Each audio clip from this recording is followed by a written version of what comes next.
Bharatiya Janata party के साथ जुड़ी गांधी नाम की पहचान जल्द ही खत्म हो सकती है। चर्चा है कि वरुण गांधी बहुत जल्दी बीजेपी से दूरी बना सकते हैं। कहा यह भी जा रहा है कि वे बीजेपी की सदस्यता भी छोड़ सकते हैं।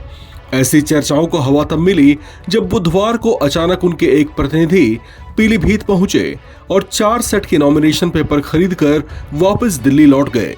कहा जा रहा है कि अगर इस चुनाव में बीजेपी उनका टिकट काटती है तो वे पार्टी से अलग हो जाएंगे।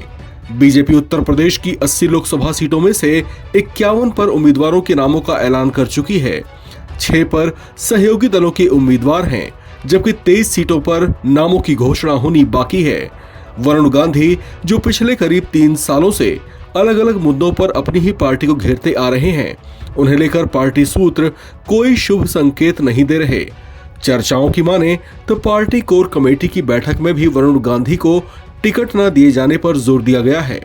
लिहाजा कहा जा रहा है कि पार्टी आलाकमान वरुण गांधी को टिकट ना ही दे। इस बात को शायद वरुण गांधी भी भांप चुके हैं, लिहाजा उन्होंने भी अपने स्तर की तैयारियां शुरू कर दी हैं।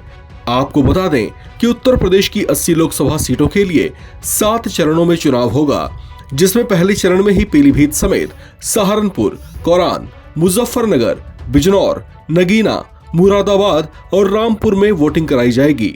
20 मार्च से पहले चरण के चुनाव के लिए नामांकन शुरू हो चुका है, लेकिन बीजेपी ने अभी तक पीलीभीत सीट पर सस्पेंस बनाकर रखा है। लेकिन बीजेपी के साथ साथ समाजवादी पार्टी ने भी पीलीभीत सीट से अपने पत्ते नहीं खोले हैं। पिछले कुछ समय से समाजवादी पार्टी से वरुण गांधी की बढ़ती घनिष्ठता को लेकर कहा जा रहा है कि अगर बीजेपी उनकी टिकट काट देती है तो ऐसे में समाजवादी पार्टी अपनी टिकट से उन्हें चुनाव लड़वा सकती है। पीलीभीत से समाजवादी पार्टी के जिला अध्यक्ष जगदेव सिंह जग्गा भी इस बात को जाहिर कर चुके हैं कि पीलीभीत से टिकट के कई दूसरे संभावित उम्मीदवारों के साथ साथ वरुण गांधी के नाम पर भी चर्चा हुई है। संकेत साफ है कि सपा के द्वार वरुण गांधी के लिए खुले हुए हैं। हालांकि अभी इस पर वरुण गांधी ने चुप्पी साध रखी है। वे शायद बीजेपी की अगली लिस्ट का इंतजार कर रहे हैं, साथ ही वे अन्य विकल्पों पर भी विचार कर रहे हैं। हालांकि पिछले 3 सालों से वे अपनी ही पार्टी को कई मौकों पर निशाने पर ले चुके हैं, लेकिन पिछले कुछ दिनों में वे पार्टी गतिविधियों में खासे सक्रिय देखे गए हैं।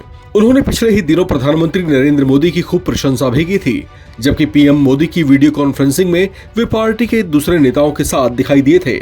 ऐसे में ये कहना भी गलत होगा कि बीजेपी के लिए उनके मन में श्रद्धा खत्म हो चुकी है।